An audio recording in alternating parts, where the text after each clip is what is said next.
ఏమో అనుకున్నా గాని పిల్ల మంచిగానే ఉంది మందం. ఇక మీ ఓడు పెద్ద పలసగా ఉన్నట్టు మా మరదలు మందం ఉన్నా అంటారు ఏందబ్బా? మీ ఓడు కూడా మందమే ఉండే, ఇద్దరికిద్దరు సరిపోయారు. ఏమంటావు రాజాకు? మా చెల్లె చూడటానికి మందంగా ఉంటది గాని మనసు మాత్రం అందంగా ఉంటది.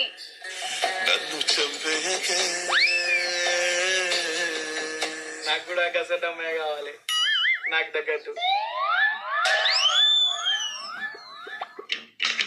పిల్ల ఆకారం ఎక్కువనే ఉంది కాబట్టి మాకు కట్నం కూడా ఎక్కువనే కావాలి.